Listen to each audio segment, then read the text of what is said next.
જો તમે ધોરણ 1, 2 કે બાલવાટિકામાં વર્ગ શિક્ષક તરીકે ફરજ બજાવો છો તો આજનો વિડીયો તમારા માટે મોસ્ટ ઇમ્પોર્ટન્ટ છે। મિત્રો, વર્ષોથી આપણે જે મહેનત કરીને રિઝલ્ટ પત્રકો એટલે કે D1, D2, D3 અને D4 તૈયાર કરતા હતા એ સિસ્ટમ પર હવે સરકારશ્રીએ કાયમ માટે પૂર્ણવિરામ મૂકી દીધું છે। જી હા, 7 એપ્રિલ 2026ના રોજ GCRT ગાંધીનગરનો એક એવો ઓર્ડર આવ્યો છે જે તમારી કામ કરવાની પદ્ધતિને જ આખી બદલાવી નાખશે। તો શું હવે રિઝલ્ટ નહીં બનાવવા પડે કે શું નવું શીખવું પડશે? ચાલો આજના વિડીયોમાં વિગતવાર સમજીએ। મિત્રો, આ રહ્યો એ ઓફિશિયલ લેટર।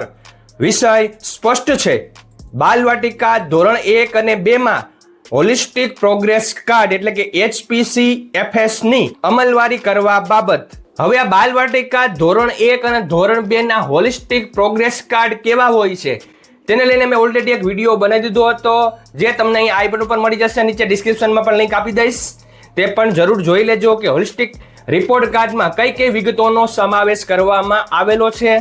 આ પરિપત્રની હવે વાત કરીએ તો તેમાં સ્પષ્ટ લખ્યું છે કે શૈક્ષણિક વર્ષ 2025-26 થી હવે જૂના પ્રગતિ પત્રકો એટલે કે D1 થી લઈ D4 તૈયાર કરવાના રહેતા નથી। એટલે કે હવે આપણે પેલા જૂના ફોર્મેટમાં માર્ક્સ કે વિગતો ભરવાની નથી, પણ ઊભા રહો, કામ ઓછું નથી થયું પણ કામ કરવાની રીત બદલાઈ છે। હવે આપણી પાસે આવશે HPC-FS એટલે કે holistic progress card foundational stage. NEP 2020ના અમલીકરણના ભાગરૂપે હવે દરેક બાળક દીઠ આ નવું કાર્ડ શાળા કક્ષાએ પહોંચાડવામાં આવશે। આપણે માત્ર માર્ક્સ નથી આપવાના પણ બાળકની 360 ડિગ્રી પ્રગતિ નોંધવાની છે।